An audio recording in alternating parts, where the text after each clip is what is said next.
CST, une affaire qui avait fait grand bruit dès 2019, au point d'avoir droit à sa propre série documentaire sur Netflix intitulée Notre mère meurtrière.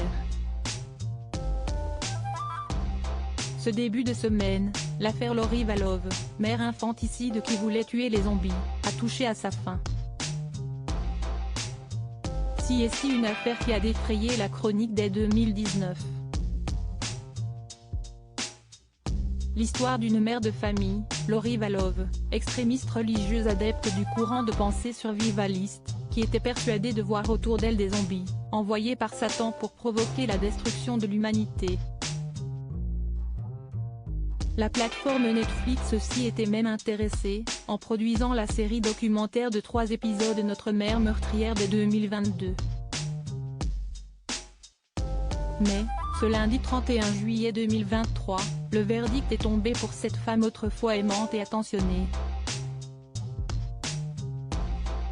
Suite à son procès ayant eu lieu dès le mois d'avril, Lori Valov vient d'être condamnée à plusieurs peines de prison à vie, accompagnée d'une interdiction de parloir. Les peines se cumulant dans le droit américain, la femme de 50 ans originaire de Californie finira selon toute vraisemblance ses jours en prison, sans aucune possibilité de remise en liberté. Il faut dire que les crimes de Lori Valov avaient eu de quoi révolter l'Amérique, y compris ses sphères religieuses. Elle a été jugée responsable des meurtres de ses 2 enfants, Tilly Ryan, 16 ans, et Joshua Dijiji Valov, 7 ans, tout comme du complot ayant mené à leur mort et à celle de Tammy Daybell, première épouse de son mari Chad Daybell. CST, en rencontrant ce dernier, qui lui avait passé la bague au doigt en 2019, que sa paranoïa et ses croyances liées au jour du jugement dernier et son apocalypse étaient devenues incontrôlables.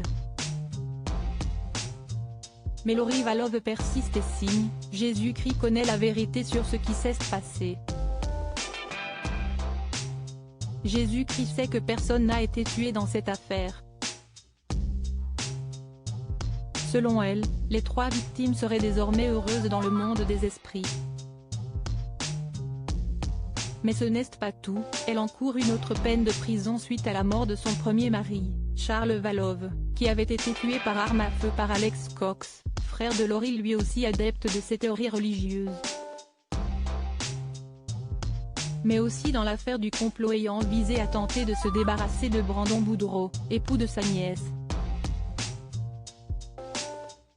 Sans surprise, Lori Valov a été qualifiée de monstre durant son procès, tandis que celui de Chad Daybell est prévu pour le printemps 2024.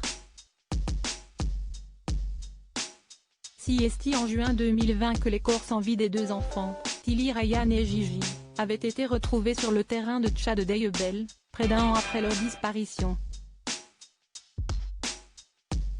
Lori Valov avait toujours clamé qu'il allait bien, le petit garçon logeant selon ses dires chez une amie à elle ou faisant l'école à domicile.